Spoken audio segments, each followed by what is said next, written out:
All right, we'll get started here. Thank you for joining. Good evening, everyone. I'm Dr. Carrie Brenner, and I'm a palliative care physician here at Stanford and chair of the Jonathan J. King Lectureship Committee. On behalf of the Stanford Center for Biomedical Ethics, welcome to the 32nd annual Jonathan J. King Lecture. Tonight is the first time we are hosting a hybrid presentation. So we have a small group here in person at Stanford, and we have hundreds more viewing through our live stream from across the globe. Thank you for joining this momentous event. Before I introduce our speaker, I'd like to give you a history and the background of the lectureship itself. Jonathan King was a gifted computer scientist and a philosopher, but above all, he was a humanist with a deep concern for the dignity of all individuals. In 1991, 3 weeks before dying of cancer at the young age of 41, Dr. King defined key messages that he wished to impart to the medical community through this lectureship. He emphasized the importance of empathy with his patients. He also highlighted a need to provide patients with hope, comfort, and a measure of control. Thus, the Jonathan King Lectureship was established here at Stanford, and for over 30 years, this series has featured superb medical humanists from around the country. It's become an integral part of Stanford Healthcare's mission to embrace patient care and to advocate for the human elements of medicine. Every year, we show a brief video presentation of Jonathan King so we can remember who he was as a person and the vision that inspired this annual event. So let's pause together and look back over 3 decades ago with the following photos and personal reflections from Jonathan King in this video.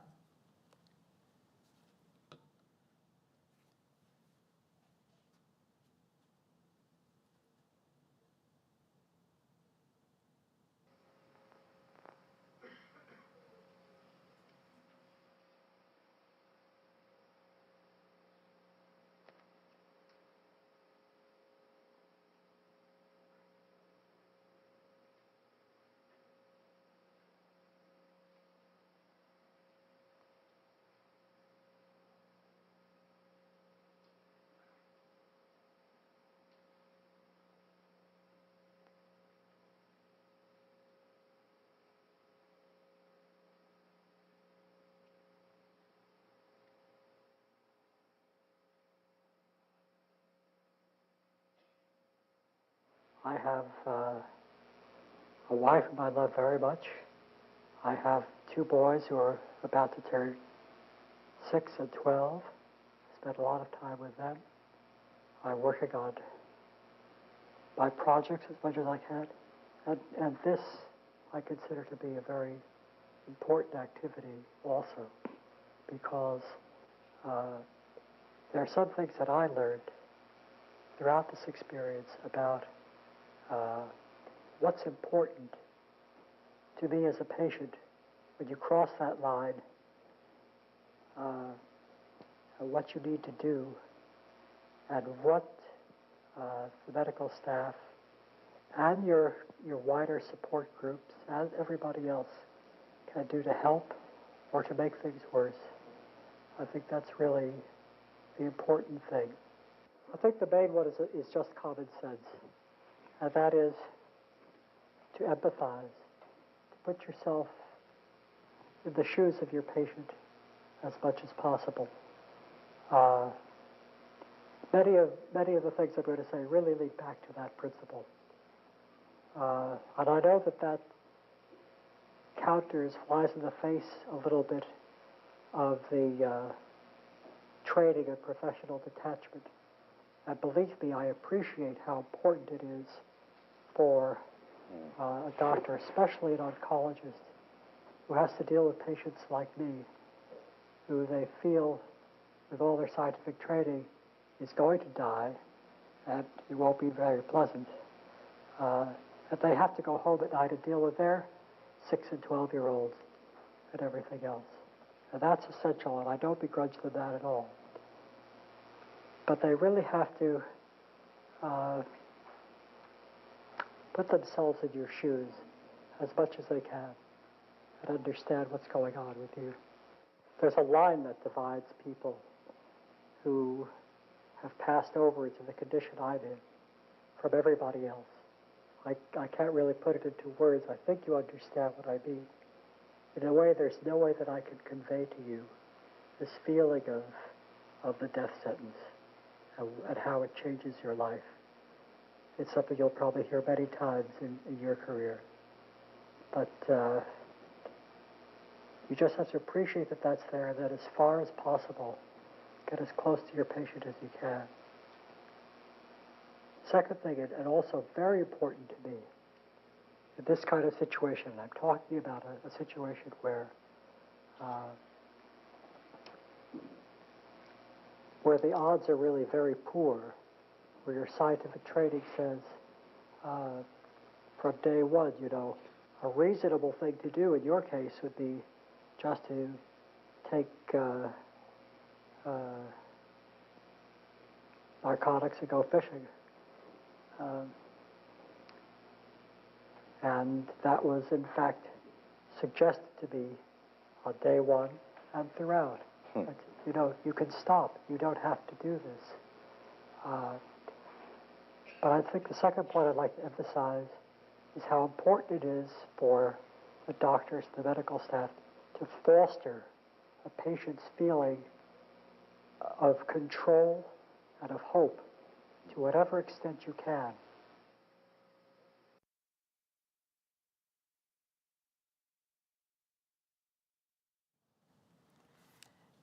Hearing those reflections from Jonathan King allows us to recall what's most important when patients are suffering from serious illness. Although that video is from decades ago, Dr. King's message continues to resonate with the values that we strive to inculcate in medicine today.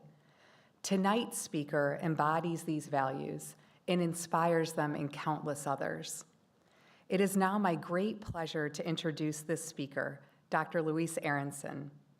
Dr. Aronson is a geriatrician, award-winning writer, and professor of medicine at the University of California, San Francisco, where she also is the director of the UCSF Medical Humanities.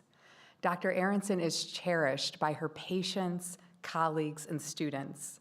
This is evident by her numerous awards for her extraordinary clinical work and teaching, such as the Gold Professorship of Humanism in Medicine, the American Geriatric Society Clinician Teacher of the Year, and the California Home Care Physician of the Year Award.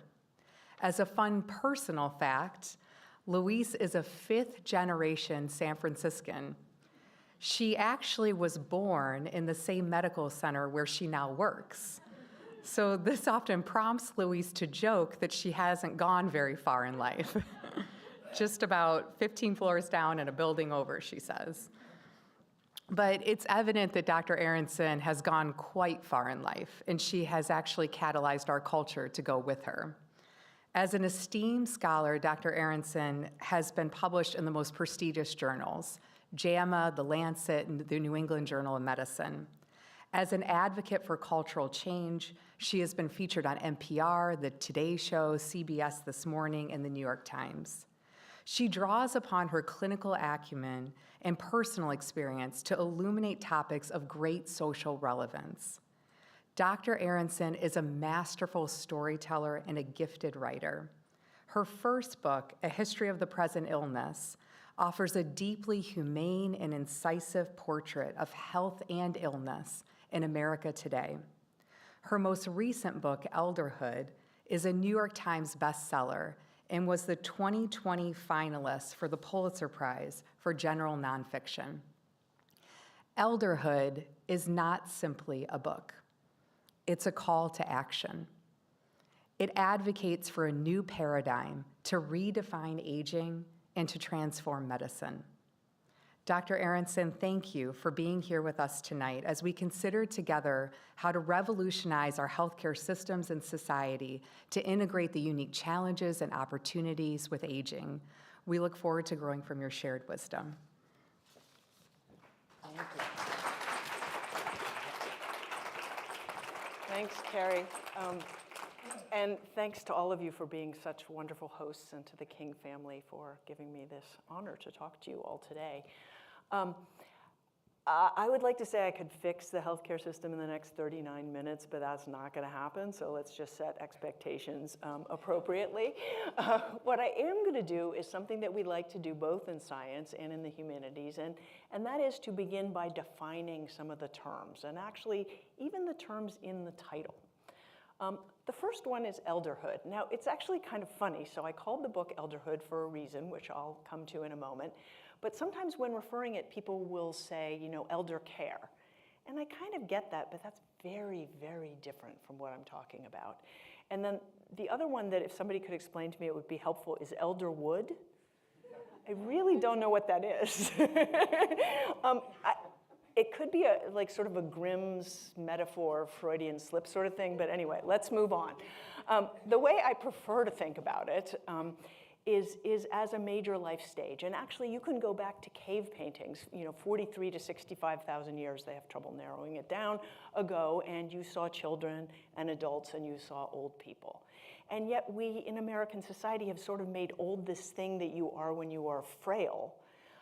But I would say that anybody who's even reached a certain point in mid-age knows that isn't quite right. It's not a switch thrown or an end point. It's a life stage that nowadays lasts decades. And that actually offers us all kinds of opportunities for innovation. And we are the generations who get to figure out how to do this. I mean, we have Laura Carstensen here who's doing all that exactly for us. So it's really making it bigger instead of smaller, because things that are bigger are more interesting and get more attention. When you Google the human lifespan, you get many pictures like this. There's a problem. So yeah, I feel like it's not quite proportional. Anybody else feel that way? And then I tried to redo it, and I still don't think I have it quite right. But there's another problem, like we don't even have language for most of this, right? So I figure I'm about here, and I have a mother who's still alive, and she's not in a wheelchair, and she's had 30 years of all kinds of things happening in between, as have most of my patients, and we don't even have a language for that. But for kids, we have infant, toddler, child, tween, teen, and even for adults, we have the young adult and the middle-aged adult, and we know that a neonate is different than a teen, and a 20-year-old is different than a 60-year-old. But then after that, it's like all one big thing, and it's called old. Not so helpful. In medicine also, we have pediatrics, and we have adult medicine. internal medicine says it covers everything, and it does. And maybe if we didn't already divide health by age, that would be okay. And maybe if we hadn't learned so much about how to take care of humans over the last 50 years, that would be okay. But it's actually really hard to know enough about 22-year-olds and 102-year-olds and everybody in between. So there is this field of geriatrics, but there's like 3 people in it. And, and why is that? I think part of it is it's that we're all ageist, and I'll come back to that. And part of it is that we make age so small, and that's a mistake. There are, of course, people in family and community medicine who do it all, and hats off to them. I actually felt philosophically that was a good way to go, but I'm too anxious a person, so that didn't happen.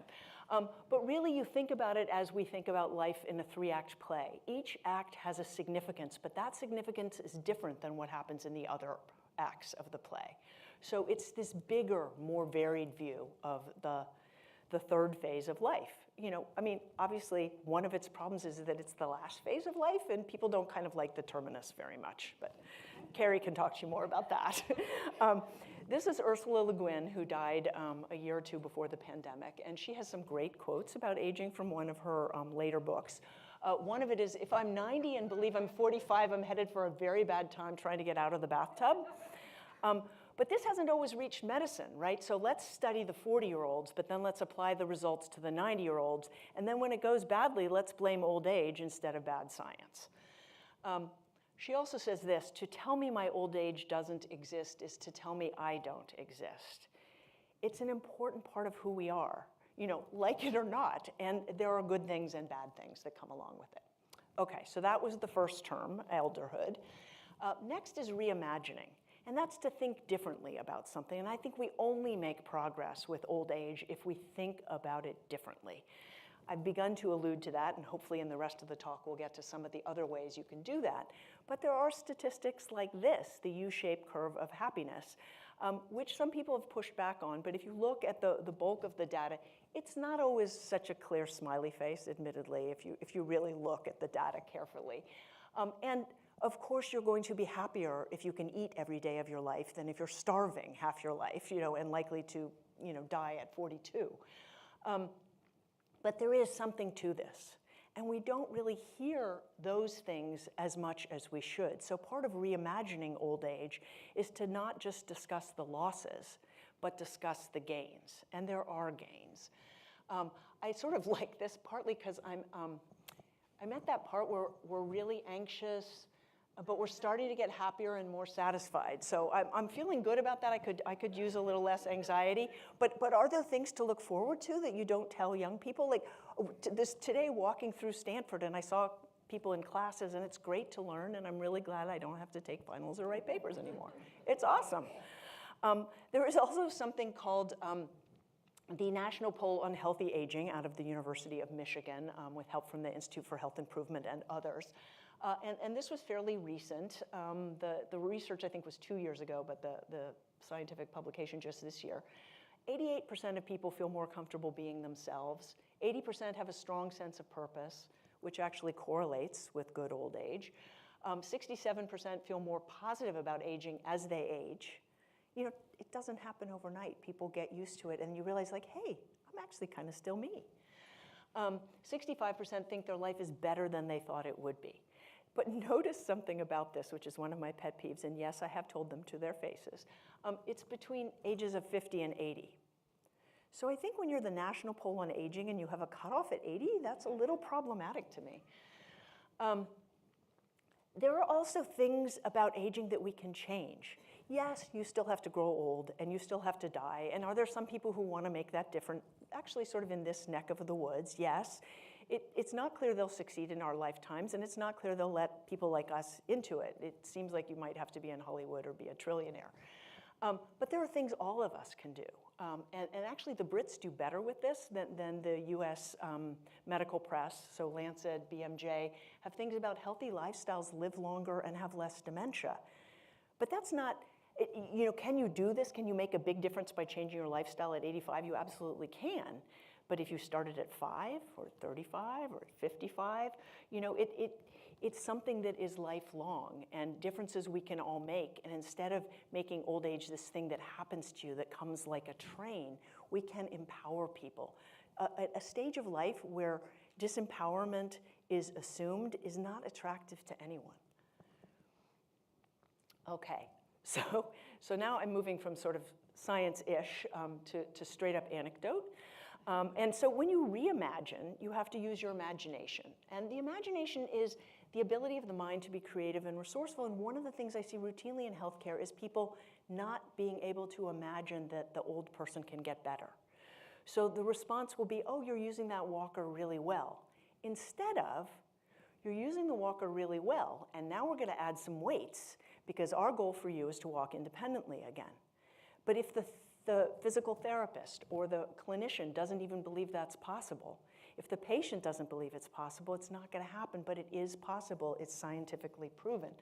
But here comes the anecdote. So this is from the great medical journal, the New York Post. Anna, age 85, so bent she had to stop driving. This was her at a wedding, and she just had pain all the time. So she had therapy from this woman whose name I really should know. This is like terrible. So she did this miraculous work, and I don't know her name, so apologies for that. So she began working with the therapist once a week. Now, anybody who's had any kind of physical therapy at any age knows that when this works, you actually have to work on it in between also. You can't just go once a week, just in case anybody missed that. So she actually did her homework in between sessions, and then look what happened. 85 years old. Imagination. But if you don't imagine it's possible, if you don't know it's possible, it's for sure not going to happen. Would we be able to do this with every single, octogenarian with that much bent? Not necessarily. There are lots of etiologies, but it's for sure not going to happen if we don't try. So healthcare. I don't even know where to begin with healthcare, but anyway, let's just define the term. There are all these different words we use interchangeably, but they actually mean different things. So healthcare is the business of healthcare, and we know that often takes priority over what many of us like to think we do, which is healthcare. And then certainly it drives what many of us in medicine actually do, which is medical care.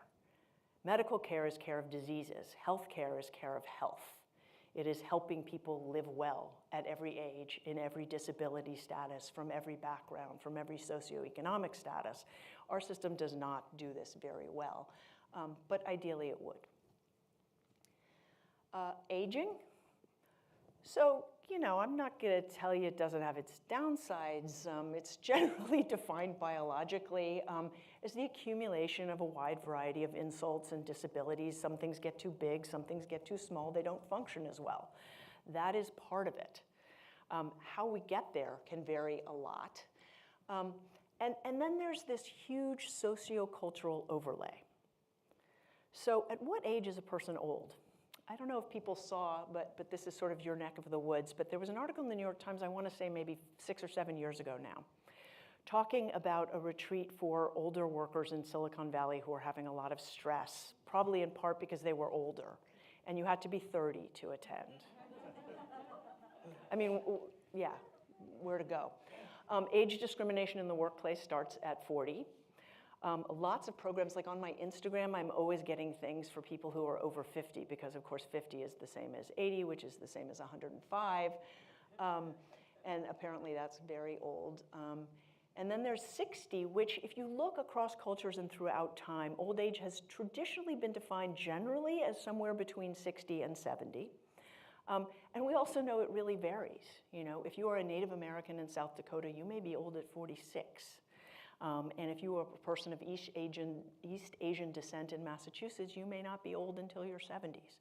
A lot of factors come into play. So 70, pretty fair game. 80, there is this way of thinking about old age as sort of young old, and oldest old, or some people say go, what is it? Go slow, no go. So often that line is around 80. But I've given talks at, people may or may not know about Rossmore in the East Bay, which is this huge community for older people. And I gave a talk and I asked them what age they thought old was. So I got to 80, I got to 90, I got to 100. And there are all these people giggling because they're not owning it, not yet. So it's really a bit in the eye of the beholder to some degree. And then there was this Pew Research study where younger people thought old was younger and older people thought old was older. But interestingly, the younger people also thought young lasted longer than the older people thought young lasted. I'm not even sure if I'm saying that right. Another interesting thing was, at what age is a man old? And men and women agreed it was 70, but when asked what age a woman was old, the men said 68 and the women said 75. So do we think sociocultural factors are at play? I think probably, and then there is this book from a few decades ago, which is how a lot of Americans feel. But there is also this about aging, and this from the World Health Organization again. These changes are neither linear nor consistent, and they are only loosely associated with a person's age in years. The diversity seen in older age is not random, and it is more significant than for other age groups. You can have different parts age at different rates.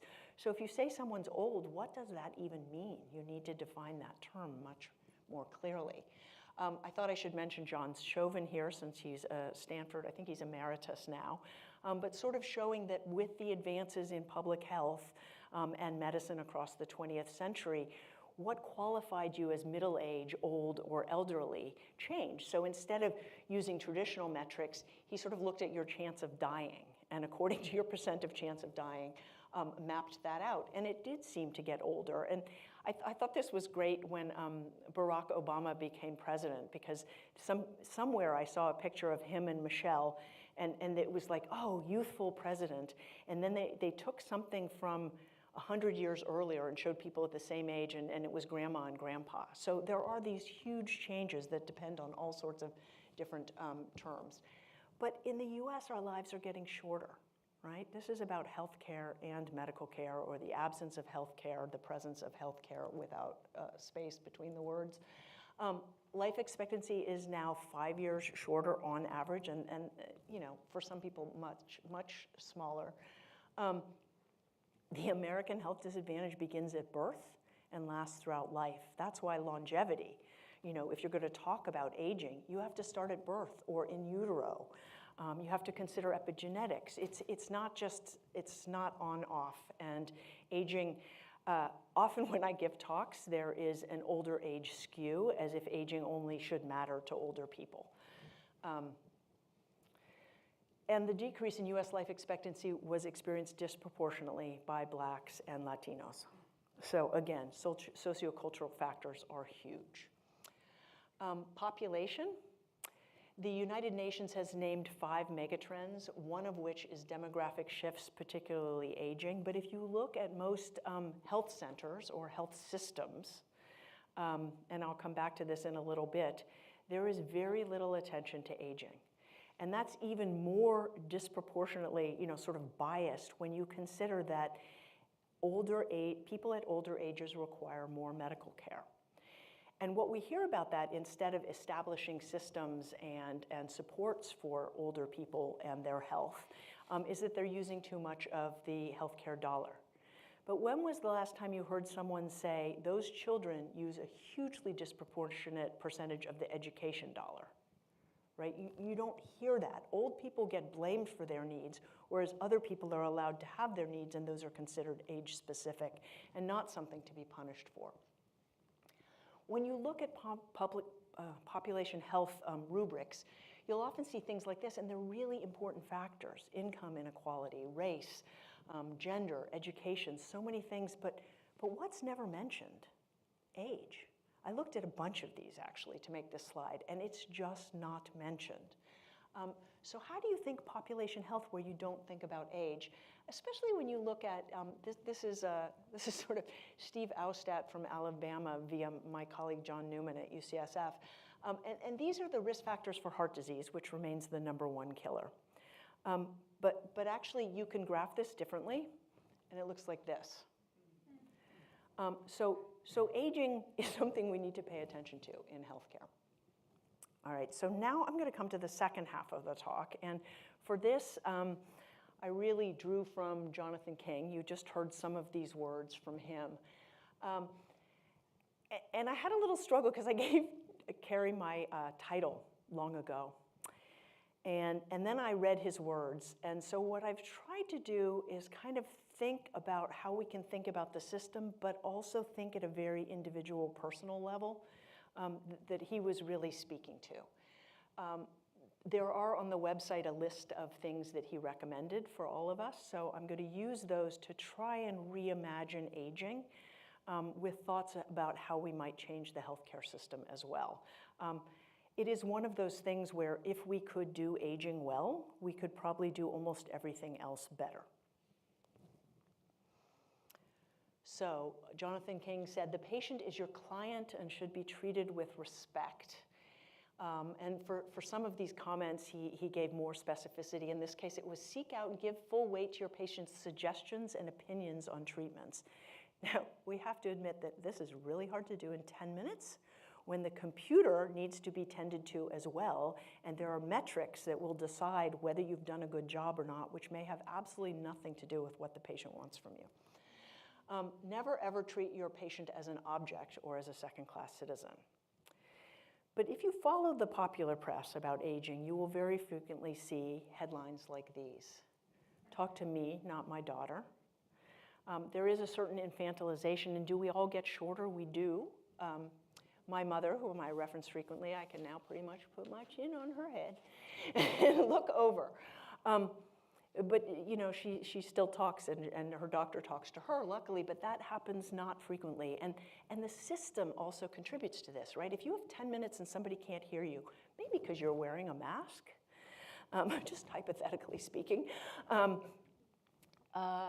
you know, or if somebody is feeling sick so their cognition is a little slower, it's going to take more time. And it also costs the person more to get there. And so a 10-minute appointment or even a 20-minute appointment may not make sense in terms of efficiency. Imagine if you had an hour where you could attend to all the different things, you could prioritize them together, and you could come up with treatments that could address more than one or two things together. This would transform care of older adults, but it would probably make primary care better generally. And one of the reasons the US is 36th in health outcomes internationally, 36th, we think we're the best. We're the best at some things, but we're 36th in health outcomes, is because we don't emphasize primary care. And we have this fractured system. And then this from Judith Graham, whom I love to follow. If you're interested in aging and health issues, Paula Spann, Judy Graham, there are some people who write consistently about these issues really well. They treat me like I'm old and stupid. This was actually, I actually sent her this person. It was a emeritus faculty at UCSF, a pharmacy Ph.D., who was still teaching on Zoom, age 85, I believe. And she has a variety of health problems, but still teaching on Zoom, right? And so she was in the ER, and they just wouldn't listen to her, and she had an infection, and they were going to give her an antibiotic that didn't make any sense, and she's the one who has the advanced degree in this, and they literally could not hear her. And they, yeah, I won't even, yeah. It was bad. Respect was not involved in her discharge at midnight with wet clothing. So the other thing he said was seek out and give full weight to your patient's suggestions and opinions on treatments. This also doesn't happen as much as it should. And again, part of that is time. You know, and people make jokes about Dr. Google, but why are people Googling things? Because they're not sure they can trust the people they're going to see or that they'll have enough time to get their questions answered. And also because the internet is full of some really good stuff in addition to some really horrible stuff. So why not? Why is it bad for a patient to be engaged with their own health and care? Never a bad thing. Research also shows some things that should inform how we would restructure a healthcare system, and these include people tend to spend less time with older patients instead of more. So let's say you have more problems, we might have more trouble with communication, so let's spend less time with you. And then when the outcome is bad, let's blame old age. They're less likely to involve older patients in medical decision making. frequently dismiss symptoms. I actually thought of this the other day. Last Thursday, we had a grand rounds at UCSF on long COVID. And one of the speakers who was fantastic talked about how he had really become interested based on an op-ed in the New York Times by a young physician, I think she was 32, and she was describing how she was having more trouble breathing going upstairs after she'd had COVID, and she was feeling tired all the time, and she was just generally achy. And probably that was taken seriously because she was 32. Not everybody would do this, but imagine an 82-year-old going in and saying the same thing. You know, would we have diagnosed that this, it seems like a spectrum of conditions as quickly or readily, or invested as much in it? Perhaps not. And then on the flip side, are there things that people come to see us with that we ascribe to age only because we haven't looked or thought or imagined differently? Chances are good that that's true. It has been true historically. Less likely to inform old patients and their families of expected death. Never helpful. How are you going to plan? How are you going to have the conversations you want to have? Less likely to ask about sexuality or discuss the ways treatments might affect sexuality. The number one reason older people don't have sex is the absence of a partner. Some people don't want to have it anymore, but for most people, that's actually not the issue. Are more likely to withhold treatments even after controlling for prognosis and patient preferences, and this was shown again in COVID. So ageism, defined as how we think, or stereotypes we have, which we all have in our heads, right? We're bombarded with this stuff.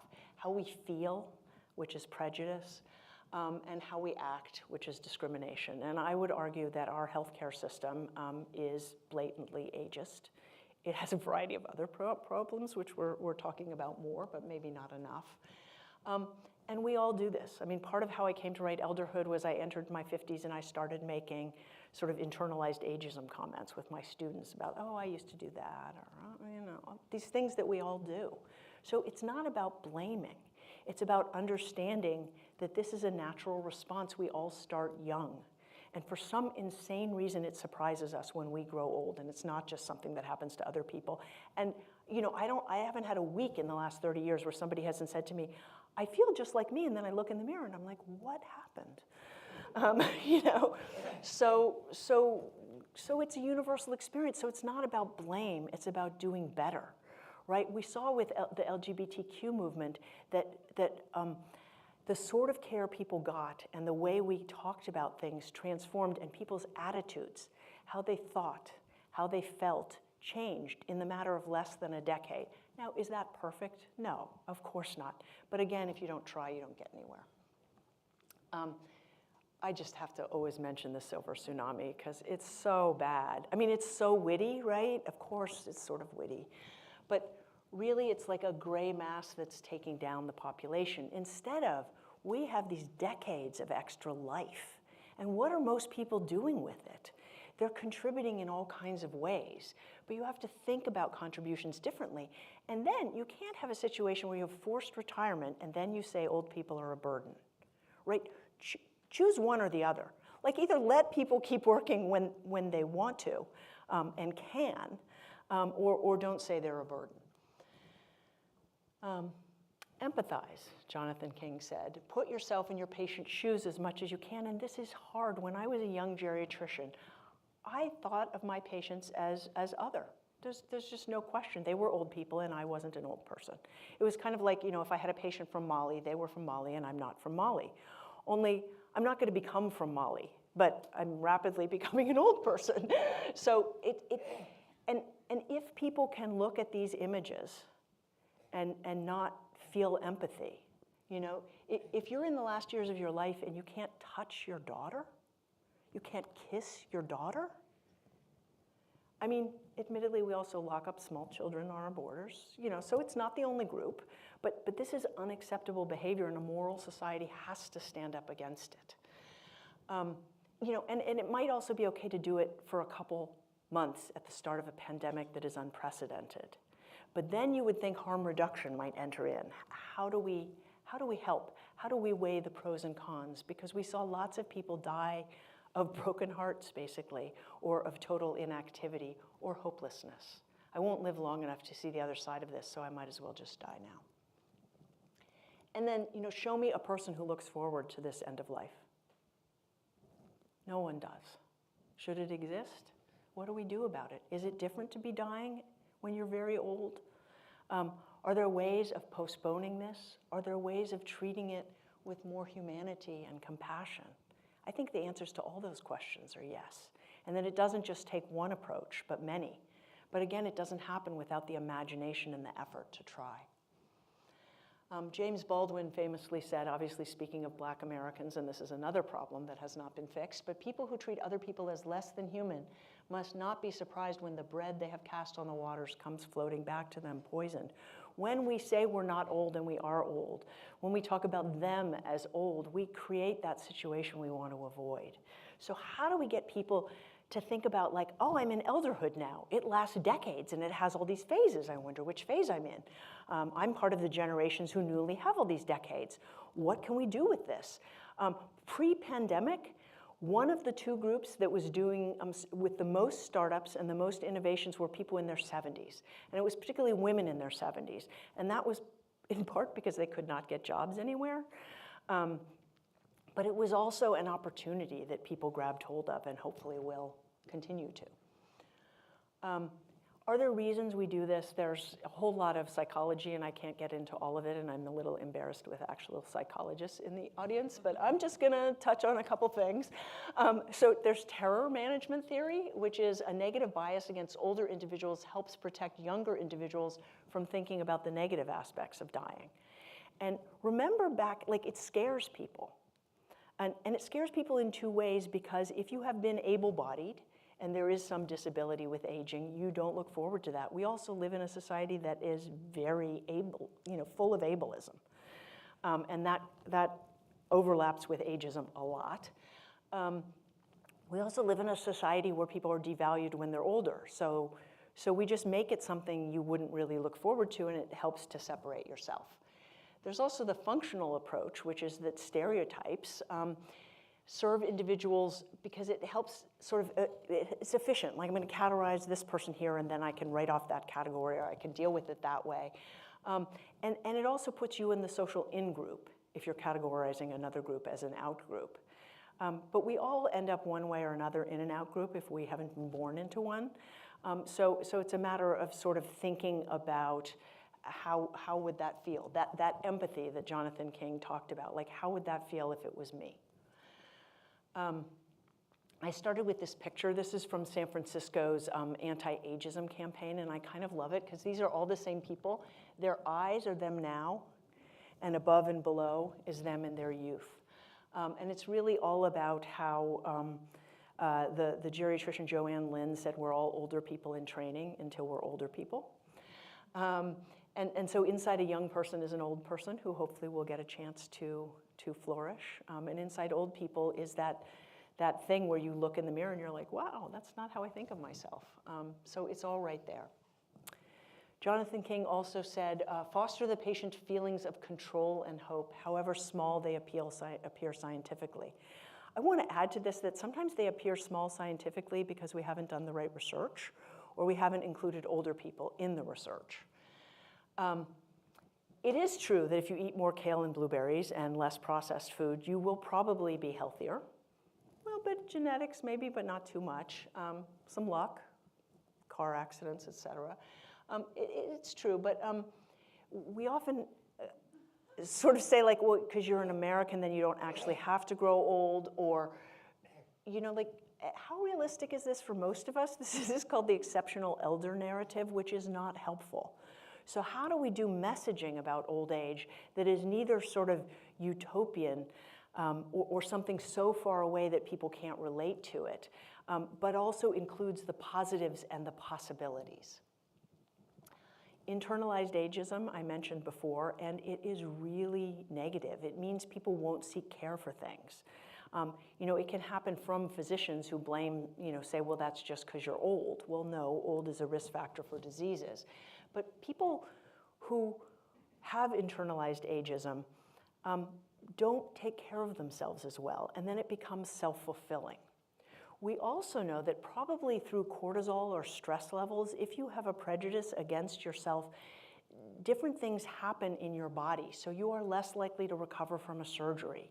If you have positive attitudes, you will have your heart disease, your stroke, maybe 7.5 years later. This is a lot of work from Becca Levy and her group at Yale. You're less likely, so if you have ApoE4, so this risk factor for Alzheimer's disease, but you have positive attitudes about aging, and this study was one that looked at people's attitudes when they were younger and followed them prospectively, or looked at a data set that did that, you were less likely to develop dementia. So there are all these ways in which our attitudes impact our physiology and our health.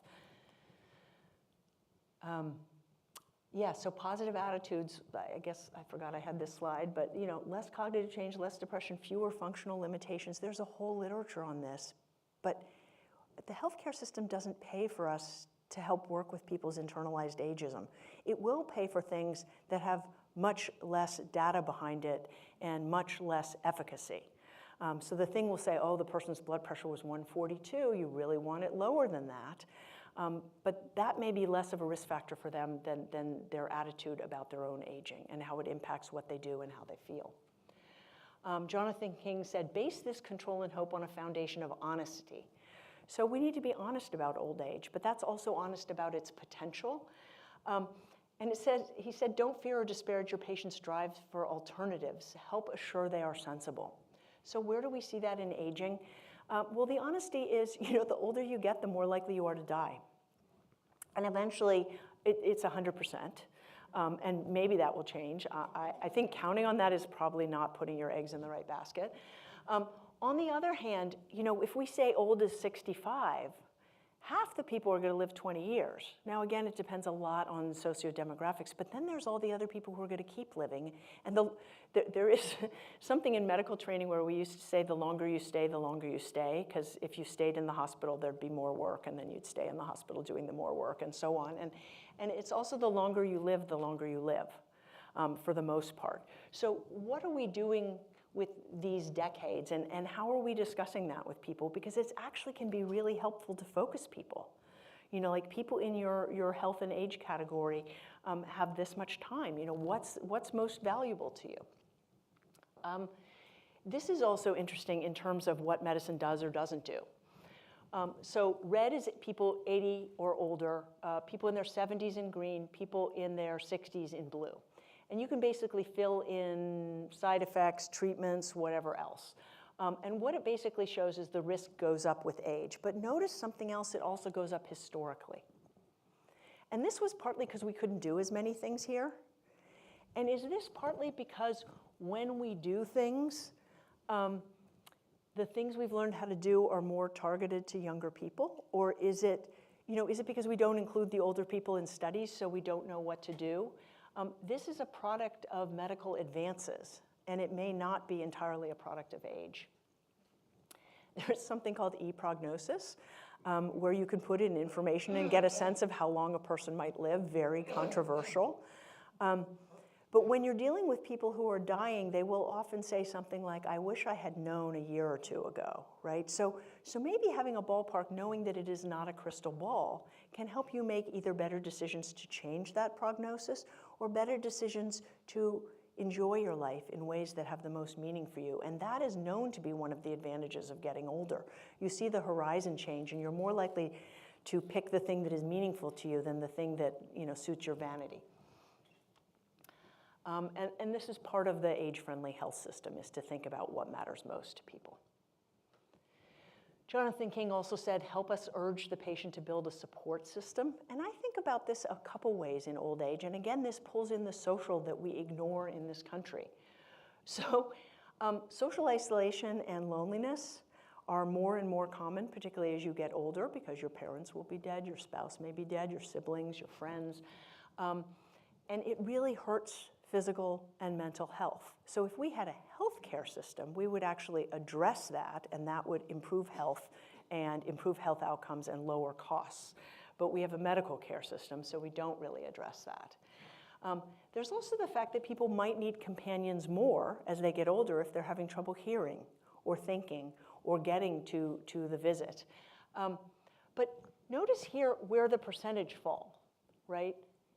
It's still quite low. It also means that when we see old as only disabled and we create a system where we focus only on the frail elders, we're leaving out tons of people. What are we doing for everybody? What are the different reasons somebody might bring someone with them to an appointment? It's also true that geographies with higher ratios of social spending to healthcare spending have better health outcomes. This is data that's been available for decades, and we don't act on it.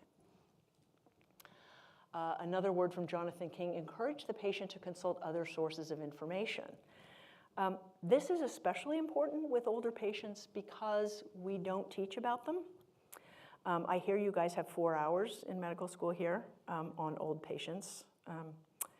Yeah, which makes sense given their use of health services. We had a huge increase in our teaching, and we're up to 2 weeks now, so that's awesome. We're like miles ahead of you. So these are the vaccine schedules for kids.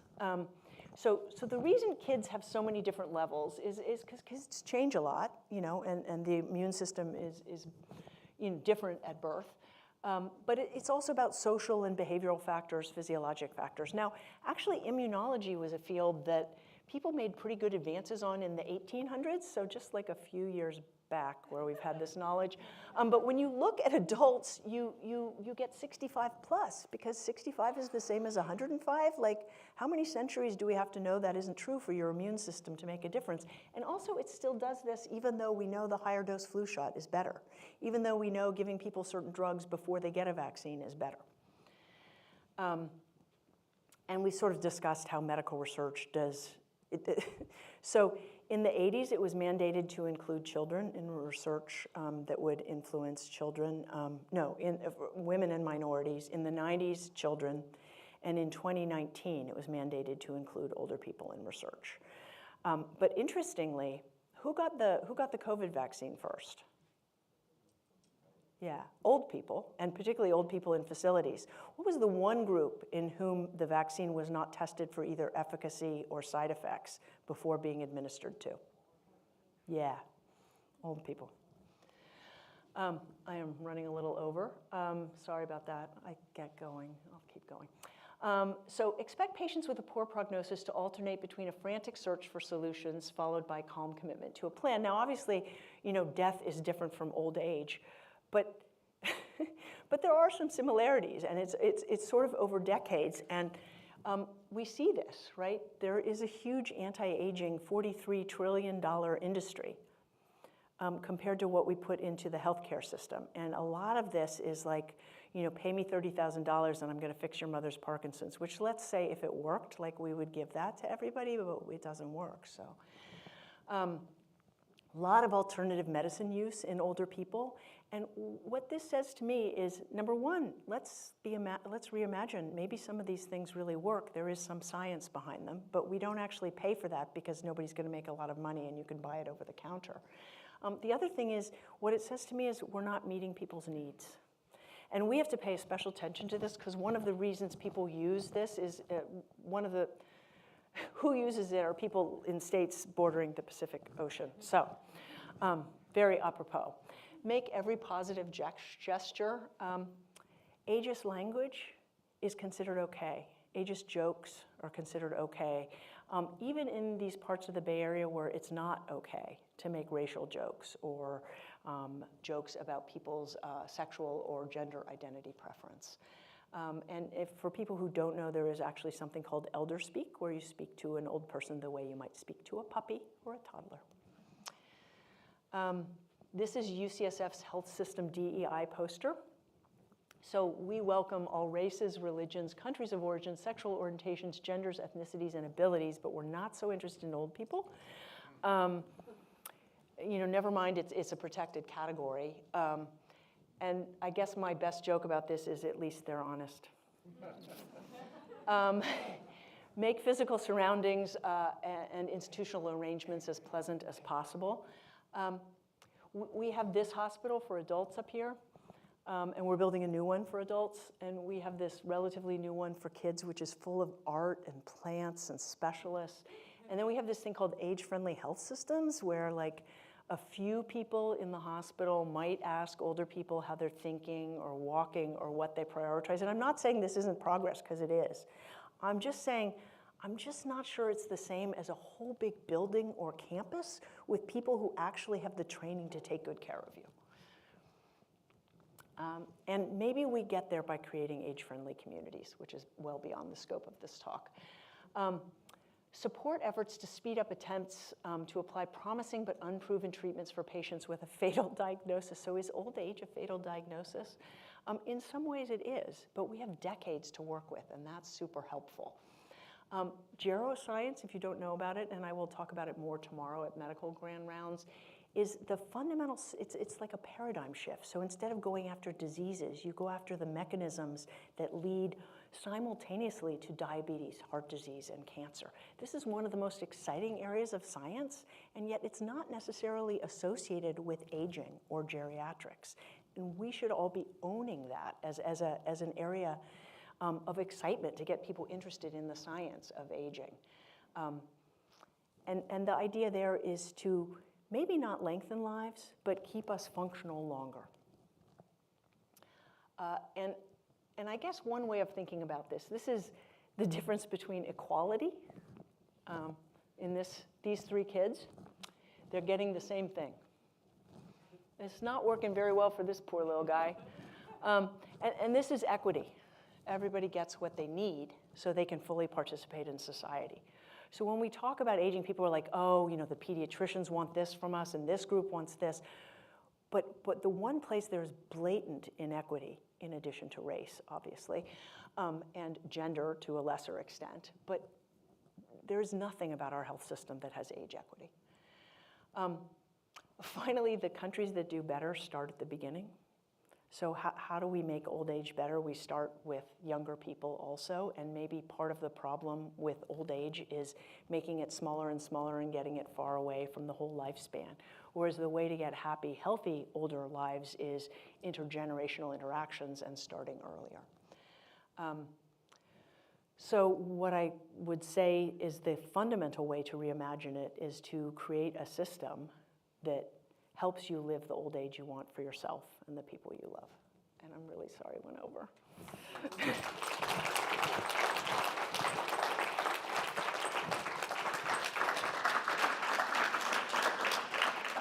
Dr. Aronson, thank you so much for such an engaging and inspiring presentation. It's now our opportunity to open it up for questions and answers with Dr. Aronson for discussion. So if you have an inquiry for her, please feel free to just raise your hand and we'll bring a microphone to you. In the meantime, we have a QR code up here that you can pull up on your phone. It's a very simple survey, and for folks at home, please do the survey as well. It's really helpful to get this feedback every year because it helps us optimize the entire lectureship for the years ahead. So go ahead.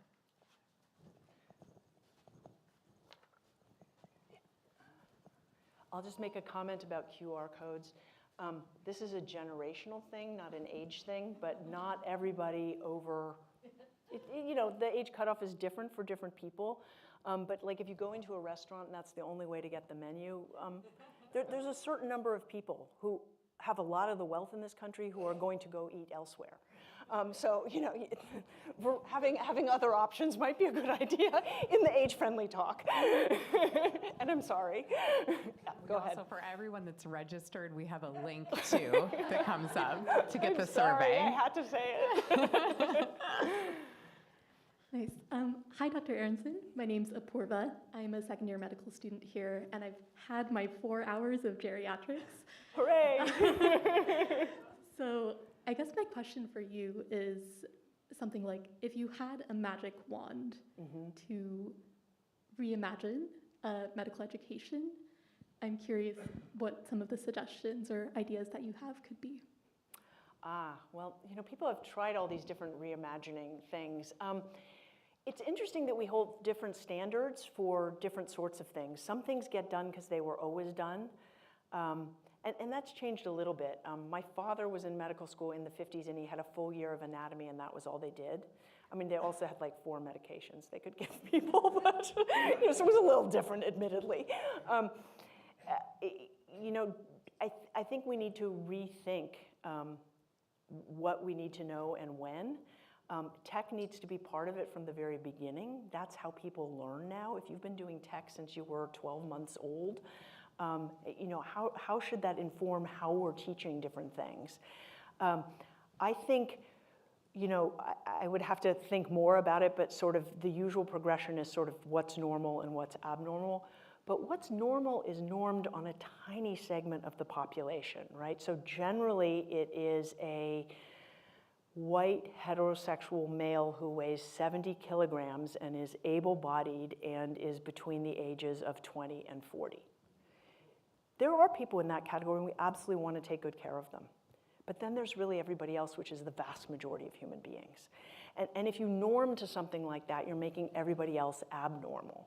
So how about for each organ system, you sort of talk about the range among people, including age groups and pathologies, all, you really get the fuller spectrum of that.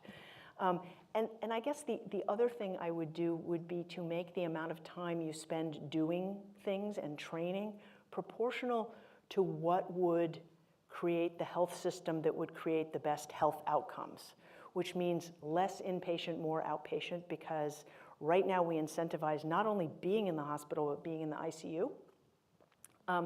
And like, who's really, like, do you want to spend the night in the ICU tonight? Like, I don't. I would like to go home and lie in my bed, and if I need to see my doctor, I would do that, some other time.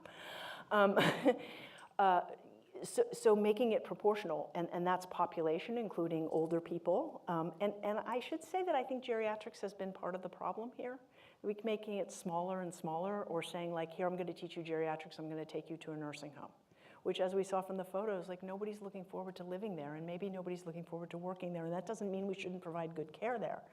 It means we need to think much more broadly, and most people don't live there. So you're also sending a message like, this 2 to 4% of the population is geriatrics instead of the 17 to 20%. So I think I would just restructure the amount of time we spend on things. Do we need that many dermatologists? We might need more primary care docs. Not to pick on dermatologists, but So thank you for the question. Yeah, right there. I am not a doctor, so probably it's wasted time, but I come from South America. Mm-hmm. And one of the characteristics over there is the mobility and familiar. I was born in one place, I stayed for 25 years, then I came to the States. And I think that one of the issues, fundamental issues about healthcare for aging is related to the presence of family in your life. Now, there's nothing you can do in the United States. The majority of people at 18 years old go away.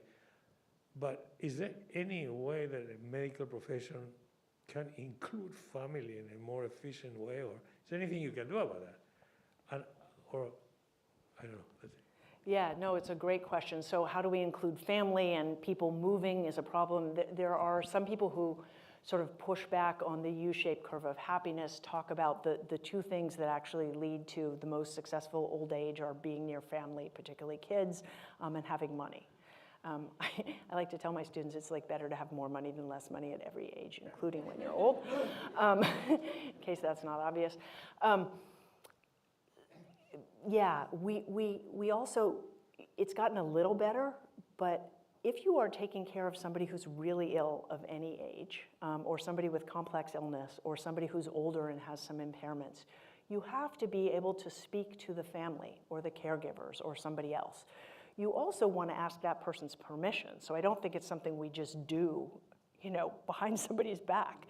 But you're often not paid for that time, or it's not, even though we know it'll lead to better outcomes, should we give a little more time when there are 4 people in the room?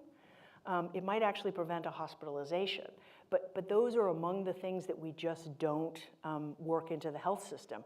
We also know that if you can take good care of the caregiver, the patient will do better. But the caregiver is sometimes also your patient and sometimes not. And I think this comes down to the whole industry of caregiving. And caregiving has traditionally been free labor from mostly females. Men are doing much more caregiving, still not an even share. But it's kind of like we pay teachers really low salaries, even though we say our kids are the future. They're just things that don't make any sense. So I think including families and making time and compensation for that and rewards for that would be great, because it's actually harder to have a good family conference than to, like freeze off a lesion on your arm or remove a cataract or take out an appendix. And are there other things that are really more complex? Yes, but we just don't recognize those relational skills and needs. And so having codes for that might help, I think. And then also a culture that realizes how important it is and respects it. Hi. There's one here. Hi. Thank you for your talk. Your book is a masterpiece, but that's beside the point. I noticed in your talk a lot of discussion of the intersection between ableism and ageism in healthcare, and I was wondering if you could say more about how disability is similar and distinct from aging and ageism, or vice versa. Such a good question. I actually have a whole other talk on that topic because it's so important. So he's asking about ageism and ableism and how they overlap and intersect and influence each other. So you can be disabled from birth. You can acquire disability. You can be disabled and then become old. You can become old and then become disabled. So there's all these areas of overlap, and yet in typical human fashion, there's a lot of tribalism about, they'll often lump on city or county committees, aging and disability services, and then you end up with these factions that are like vying for their piece of the pie, right? You've seen this too. And it's just counterproductive, but look at human history. So I don't know, but I think we should try to do better. And there's also this sense, because disability is so disrespected in our society, that people who acquire disabilities with age are entering two categories of less respect, right? So disability and old age. And that just adds to the lack of the denial of it or the pushing of it away. So I think if we could make a society that was less ableist and had more access for everybody, that it would help with aging a lot also. And as people with disabilities now live into old age, we need to be getting more training about how to take good care of those people. So, I wish we could do more with that. There's so much overlap. Thank you. Have you recorded that other talk? That is a good question. Somebody has. I may or may not have access to it, but if you send something to Carrie, I will see what I can do. Okay. We'll take one more question. So for a lot of different groups, concerns about communication, adequate communication between patients and physicians have pointed out that having the physicians or the clinicians be similar or from similar groups to patients can be beneficial. Is there similar kinds of concerns about the age of clinicians relative to the age of patients? Because you keep finding younger physicians, seems like every year, and for those of us who are getting older, it may They be keep harder getting younger. We're not they keep changing a getting bit. younger. It's I very know. strange. It's weird. But is there a concern about that? Especially, it does seem like there's clinicians retire earlier than some other professions, and so I was wondering if that's something that's an area of focus to make the healthcare providers more representative of some of the patients who they see. Yeah, that's a great question. So talking about, there's a lot of data for race, gender, for a variety of demographic characteristics where if the patient and physician are from the same group, the outcomes are often better. I don't, to my knowledge, I don't know if anybody else knows, I haven't seen that for age. Physicians used to not retire.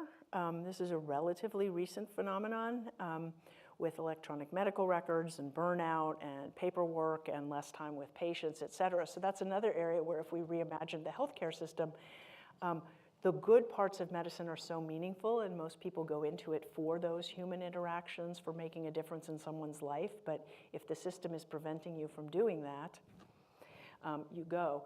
I will say anecdotally that now that I have gray hair, I have patients come see me and they're like, I have this new primary and she or he is really sweet, but I swear they're 12. I mean, they tell me they're 32, right? You know, or then they said this, and I see what he meant, and at the same time, how could I speak to somebody like that? So I think there probably is something to it.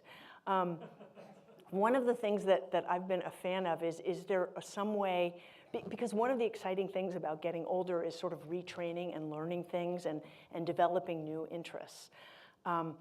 So would there be a way, we actually just trained a fellow in her 50s, which is great, and she just made a career shift, and then we hired her.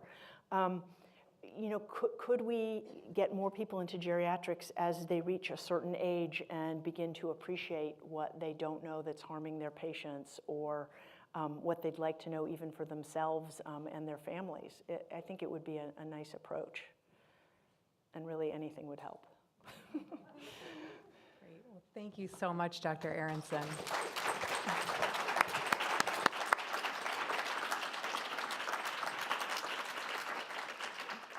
Truly inspiring. And Dr. Aronson graciously has agreed to give our Stanford Medicine grand rounds tomorrow morning, and she'll also be presenting at our Stanford Medicine in the Muse event too this Saturday. So she has a marathon here at Stanford. For everyone who's here in person, and there's a lot of expertise in the room between palliative care, geriatrics, leaders at Stanford Healthcare, the community, the disability community, please feel free to be outside. We have an hors d'oeuvres reception available for everyone for a continued conversation with Dr. Aronson. And for those of you who are viewing for our live stream, thank you so much for joining. We very much look forward to seeing everyone again next year. Take care.